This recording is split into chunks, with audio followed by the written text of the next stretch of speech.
por el Sí, sí. Está con Alicia. Y ahí tienen Muy buenas tardes. buena onda con los niños. Damos la bienvenida a todas y todos. Bienvenida señora Doris Cañumil, presidente de CODESI. Bienvenido doctor Luis Lozano, presidente del Tribunal Superior de Justicia de la Ciudad de Buenos Aires. Bienvenida doctora Adriana Zaratiegui.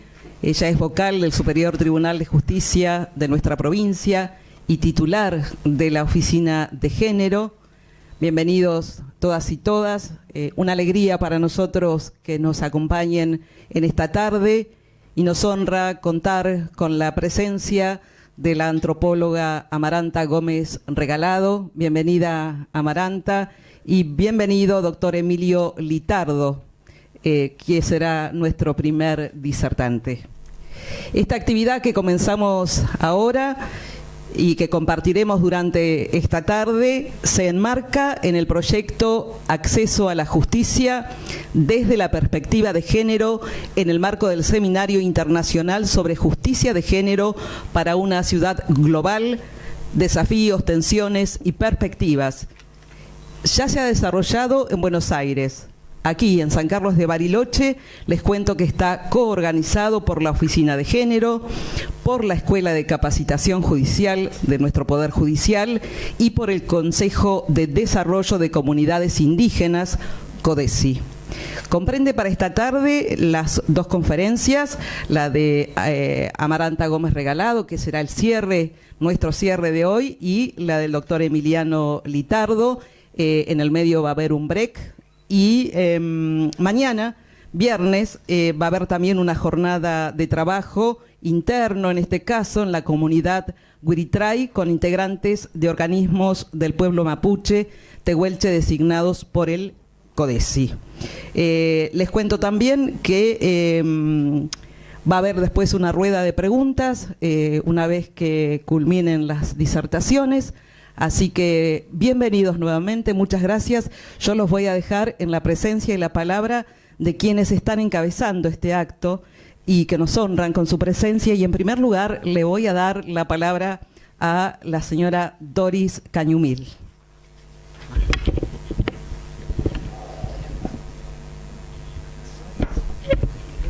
Gracias. Mari Pulonco, Mari Puhuerquén, Mari Compulamien. Buenas tardes, doctora Zaratiegui, doctor Lozano. Buenas tardes al público en general. Mi nombre es Doris Cañumil y desde hace 4 años ejerzo la presidencia del Consejo de Desarrollo de Comunidades Indígenas. Soy consejera indígena por la zona atlántica. Mi comunidad es Quintulfolil y se encuentra en la localidad de Sierra Grande. Bueno, en primer lugar, el agradecimiento a la doctora Zaratiegui, al doctor Lozano, por generar estos espacios desde los lugares que ellos representan y que tienden a cambiar los paradigmas que tenemos hoy como sociedad. Un agradecimiento especial desde el pueblo mapuche a la hermana Amaranta por haber llegado a nuestro territorio. Le agradecemos muchísimo porque valoramos enormemente su lucha por estos cambios que son necesarios hacer. La violencia y la discriminación no siempre se ejerce desde la fuerza y desde lo físico, y a veces tampoco desde las palabras, sino también desde el silencio y desde la negación, desde los 3 poderes del Estado. Así que el agradecimiento a este poder del Estado, que es el judicial, justamente, por al menos intentar cambiar estos paradigmas para generar una sociedad más justa y donde el pueblo mapuche pueda sentir que se hacen realidad y efectivos los derechos que tanto han costado lograr. Nada más. Feikaimuten.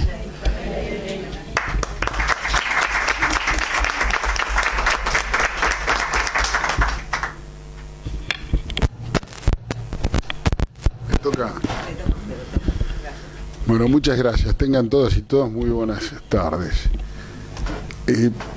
Obviamente tengo la consigna de ser breve, pero después de ver el público me muerdo por dejar 2 cosas en el conocimiento de ustedes.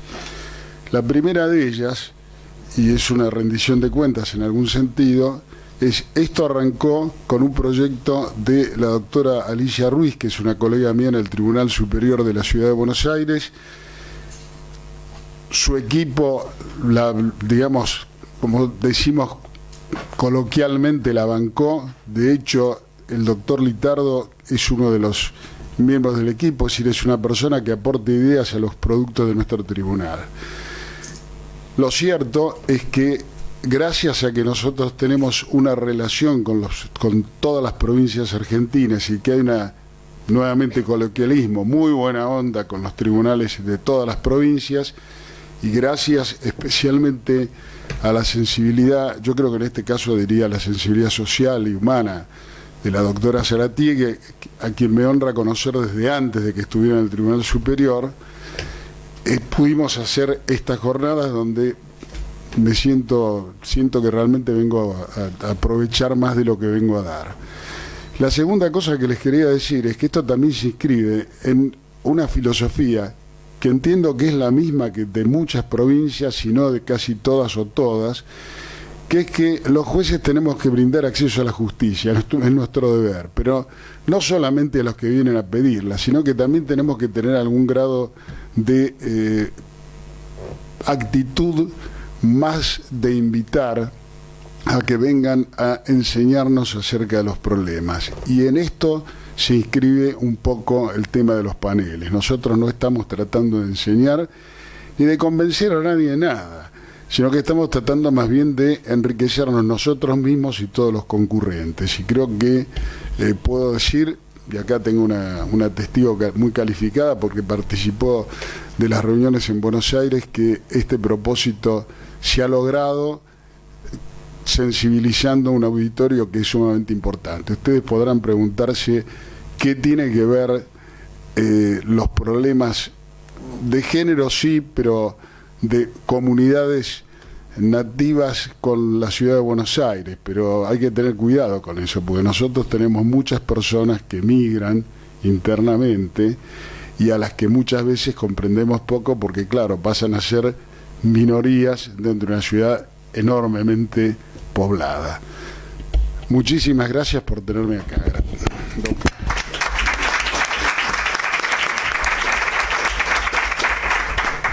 Bueno, buenas tardes a todos y a todas. Ya se ha dicho, en el marco que se inscribe esta actividad, paralelamente, mientras nosotros estamos acá, en la provincia, en Cava, se continúa con las actividades en la presentación en la Feria del Libro, de un libro elaborado sobre el tema de las personas trans, la revolución de las mariposas, y mañana una conferencia a cargo de Nina Power. Bueno, un poco para entender por qué estamos acá hoy con estos temas. En principio quiero pedirles un poco de disculpas, el lugar es un poco apretado, quizá no sea el mejor auditorio ni tengamos las mejores condiciones técnicas, pero a mí me pareció muy simbólico que escucháramos de estos temas en el lugar donde efectivamente se imparte justicia. Así que bueno, desde la Oficina de Género nosotros venimos trabajando con aquellos colectivos especialmente vulnerables, todas aquellas personas que quedaron fuera del pacto social original y que necesitaron de convenciones específicas para que se les reconozcan sus derechos, como bueno, por cuestiones de género, por cuestiones de discapacidad, por su pertenencia a comunidades indígenas. Y bueno, básicamente lo que observamos en todos estos tratados, lo dijeron el otro día en las jornadas, la nota común es el tema del derecho a la igualdad. Y la igualdad ya me parece que no solamente vista como no discriminación, sino que tenemos que empezar a ver las situaciones estructurales que originan esas desigualdades y empezar a trabajar en eso con acciones positivas, y tenemos el marco legal para hacerlo. Y bueno, desde ese punto, desde ese lugar es que nos inscribimos con la actividad de la Oficina de Género, y como decía el doctor Lozano, también en acercarnos, no solo en estar esperando, sino en acercarnos, tratar de acercarnos a estos colectivos y empezar a aprender y hacer una construcción colectiva de aprendizaje que nos permita ser mejores jueces y juezas, porque ese es otro de los principios que tenemos adoptados nosotros en el Poder Judicial. Ustedes saben que yo soy relativamente nueva como jueza, mi carrera ha venido por otro andarivel, pero tenemos desde el año 2007 los principios de Bangalore, y yo hoy los quería recordar y lo voy a leer porque es sencillo. Le falta a estos principios, le falta el lenguaje inclusivo, ¿no? Pero dice, un juez y jueza, ¿no?, se esforzará para ser consciente, uy, no, esto no, bueno, para ser consciente y entender la diversidad de la sociedad y las diferentes, me sale cancelado, y entender la diversidad de la sociedad y las diferencias provenientes de varias fuentes, incluidas, sin ánimo de exhaustividad, la raza, el color, exceso, la religión, el origen nacional, la casta, las minusvalías, la edad, el estado civil, la orientación sexual, el nivel social y económico y otras causas similares. Es decir, un juez de la hora actual no puede desconocer la sociedad en la que vive. Es su obligación, si no, no será buen juez o buena jueza. Su formación no estará completa. Entonces, para eso tenemos hoy nosotros estas conferencias de hoy. Pero yo además le daría una vuelta de tuerca, porque esto es la aplicación del principio que dice: garantizar la igualdad de tratamiento de todos ante un tribunal es esencial para desempeñar debidamente las funciones jurisdiccionales. Pero yo creo que tenemos que hacer algo más, que tenemos que ir nosotros, tenemos que lograr, tenemos que preguntarnos, no solo garantizar que cuando llegan acá les vamos a dar el mismo tratamiento, sino que tenemos que preguntarnos a ver si están llegando o cómo están llegando. Y en el caso específico de mujeres de mi tierra, de la tierra de nuestra provincia, de las mujeres mapuche tehuelches, que también nos han acogido, yo noto que no están llegando, ¿no? Entonces, ese fue el primer pasito inicial con el que nos acercamos al CODESI y que tan amorosamente nos recibió, con todo el respeto del mundo, aprender de ellos. También agradezco a la coordinadora del pueblo mapuche, porque nosotros hicimos la consulta, convenio I 169, y nos aprobó la actividad. Y mañana, entonces, para dar cuenta de ello, también nos vamos a acercar, vamos a ir al territorio. Me parece que esto es algo inédito, que es algo nuevo, y yo creo que por ahí va el camino, que es el camino de la paz social y de la justicia, ¿no? Que para algo entramos un día a la carrera de abogacía. Así que bueno, y tenemos ahora la posibilidad, yo agradezco a la vida, de estar en un lugar en el que algo podemos hacer. Yo les doy muy especialmente las gracias a todos y cada uno de quienes están aquí sentados, porque seguramente nos van a ayudar en este camino de construcción colectiva y se empieza por querer conocer, por querer aprender. Muchas gracias y ojalá sean unas hermosas jornadas. Las dejamos inauguradas.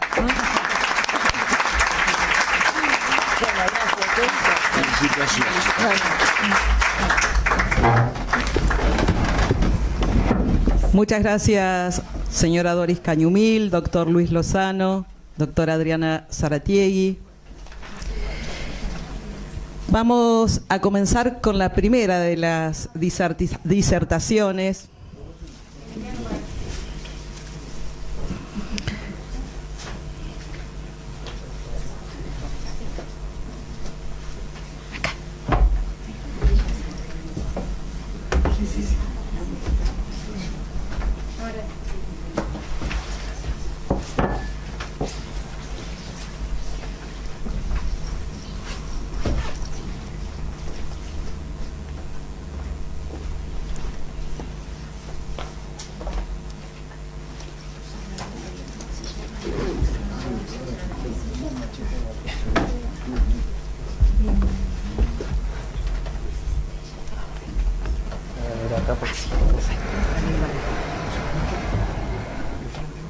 Ah, listo.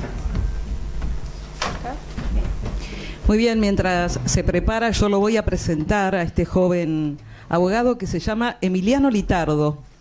Él es abogado por la Universidad de Buenos Aires, es investigador en derechos sexuales y derechos humanos, es docente auxiliar, es actualmente doctorando en la UBA y también cumple funciones en el Tribunal Superior de Justicia de la Ciudad de Buenos Aires, en la vocalía de la doctora Alicia Ruiz, que recién fue nombrada por el doctor Lozano. Emiliano está listo ya, muy bien. Bienvenido nuevamente, Emiliano. Luego de la conferencia de Emiliano seguramente va a estar el break, luego viene el cierre con Amaranta Gómez Regalado y luego daremos un lugar para espacio de preguntas.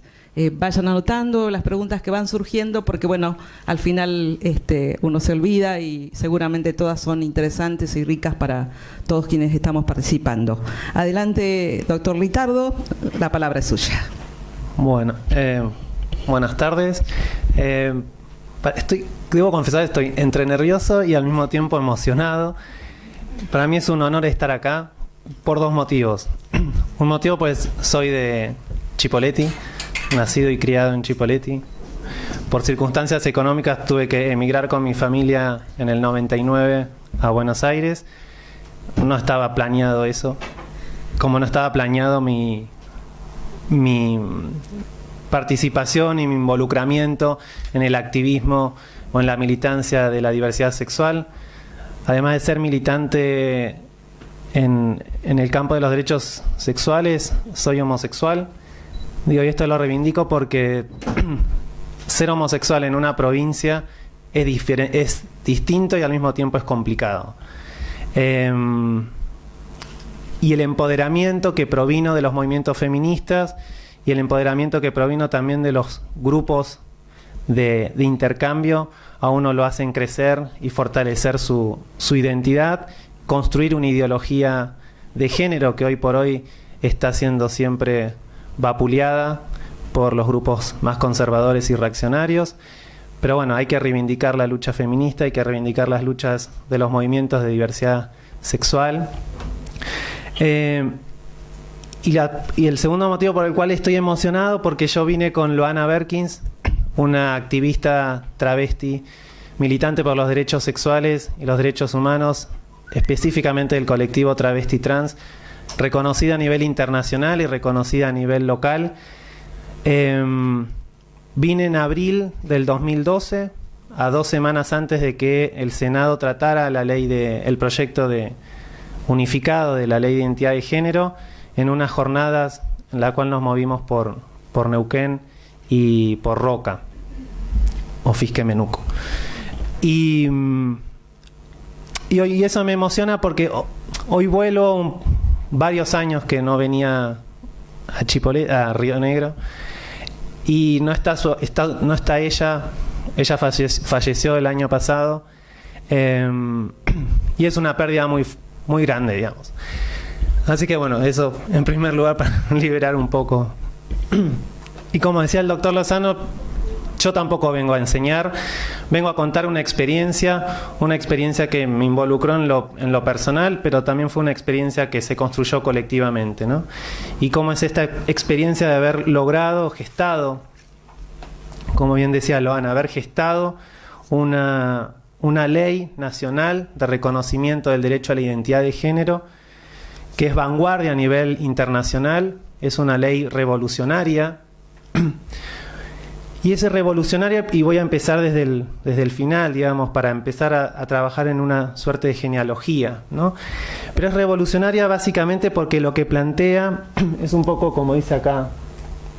Igual antes quería agradecer también a la oficina de género del Tribunal de Río Negro, y esta conexión política me parece que es un hecho de relevancia y de conexión que nos parece que debería continuarse y profundizarse en otros temas y en otras direcciones.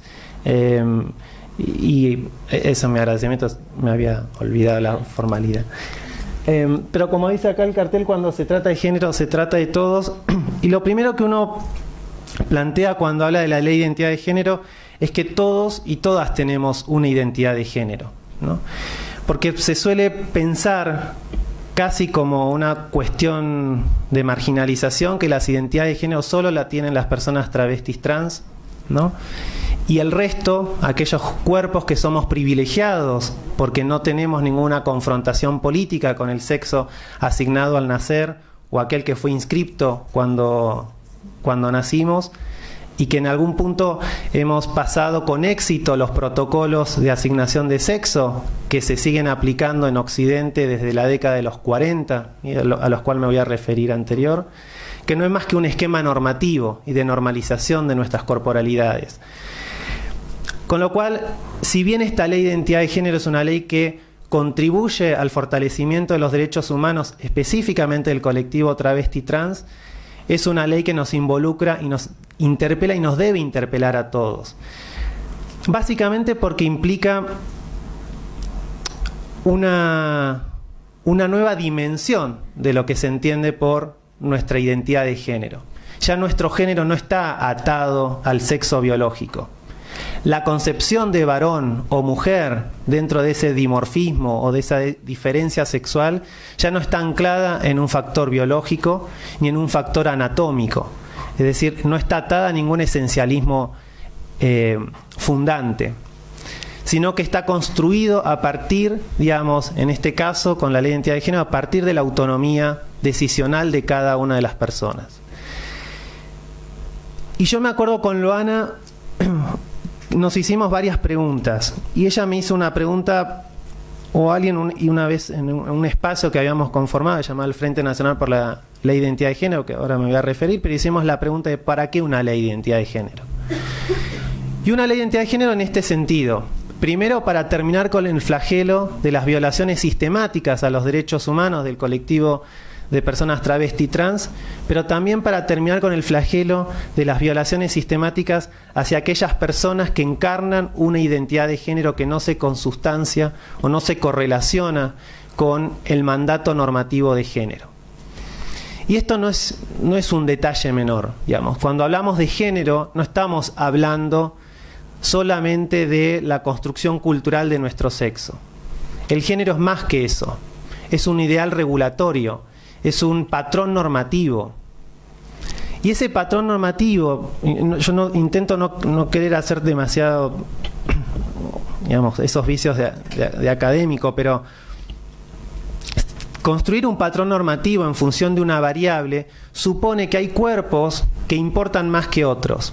Es decir, los cuerpos que importan más que otros, es decir, aquellos cuerpos que tienen mayores acceso a derechos, accesos a recursos económicos, simbólicos, son aquellos cuerpos, ¿sí?, o aquellas identidades que se corresponden con ese ideal normativo o con ese ideal que se espera de. Mientras que hay otros cuerpos que al no estar asociados a ese ideal normativo están excluidos, ¿sí?, como ocurrió con el movimiento travesti y transexual en Argentina durante mucho tiempo, y que aún hoy, lamentablemente, a pesar de los avances legislativos y jurisprudenciales, sigue siendo un grupo altamente estigmatizado y excluido, marginalizado o al mismo tiempo, si no, rehabilitado, ¿no? Rehabilitado en una connotación de cierta patología.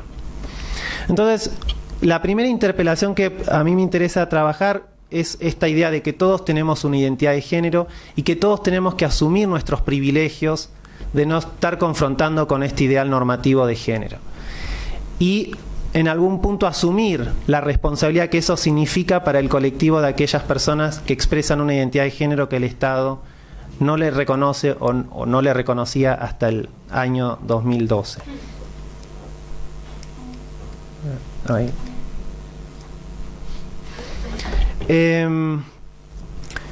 Como decía, quería empezar al principio. La ley de identidad de género es la ley que se sancionó en mayo del 2012, el 9 de mayo de 2012 específicamente, y cuando decía que es una ley revolucionaria es porque cambió el paradigma de entendimiento de parte del Estado sobre nuestras corporalidades de género. Y esto supone que la ley de identidad de género hoy por hoy establece una noción de identidad de género desde una perspectiva no esencializadora, ¿sí? Es decir, no hay una esencia en el cual se nos ubique como varones y mujeres a partir de nuestra genitalidad.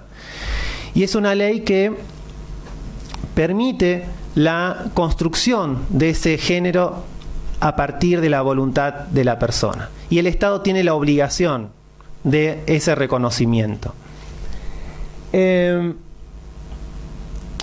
Ahora bien, desde esta perspectiva desencializante, también adquiere, digamos, la ley de identidad de género una perspectiva que podríamos llamarlo, digamos, deconstructivista, ¿no? Porque lo que pone en jaque es la propia noción de varón-mujer. Aun cuando la ley nos establece que nos tengamos que inscribir como varones y mujeres, el determinismo biológico de nuestra genitalidad no es el que manda. Insisto, es la autonomía de la persona. Con lo cual ahí hay una desgenitalización que se produce a partir de la ley de identidad de género.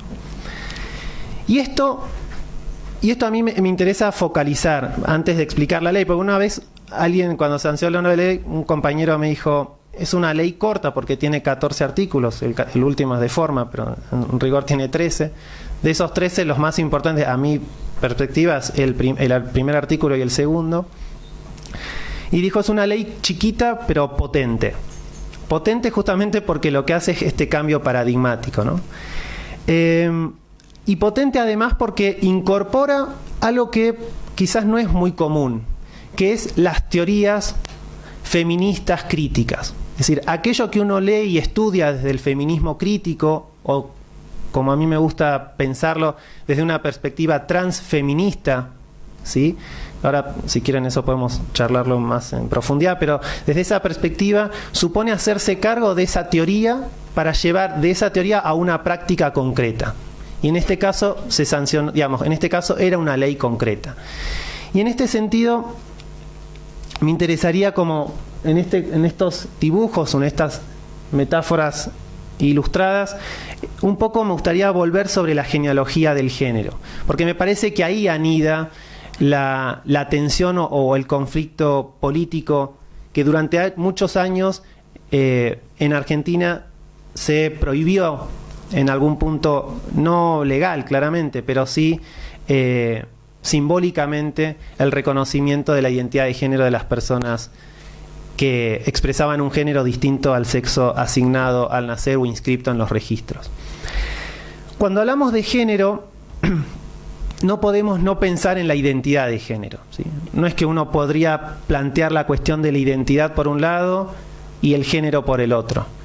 Porque la identidad de género es algo, insisto, que todos tenemos, todas tenemos, y es algo a través de los cuales se nos vuelve persona, ¿sí? Nosotros somos personas en tanto y en cuanto nuestro género sea legible en términos políticos, económicos, jurídicos, ¿no?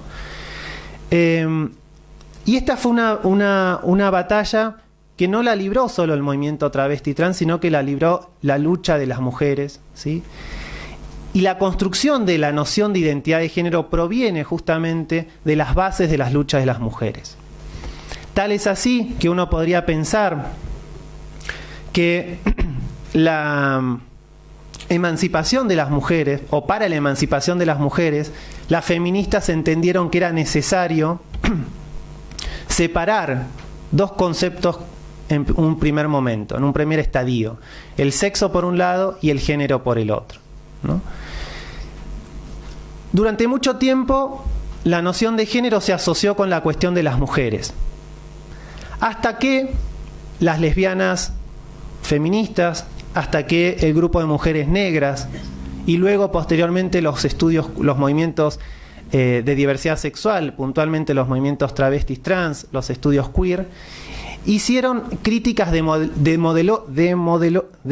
demoledoras a esa asociación, ¿no? Que era básicamente, y la crítica se sostenía sobre esta idea según la cual el género solo eran los atributos culturales que asumía el sexo, ¿no? Porque esa crítica lo que ponía o lo que invisibilizaba era cómo nos asumimos como cuerpos sexuados o cómo nos asumimos como diferencia sexual. Algo que hasta ese entonces, digamos, pasado ya la década de los 70, del siglo XX, digamos, no estaba puesto en cuestión. Es decir, no estaba puesto en cuestión cómo nos construimos como varones y mujeres, sino que se daba por hecho la asunción de que había un binarismo, ¿sí? ¿Y de dónde remonta esto?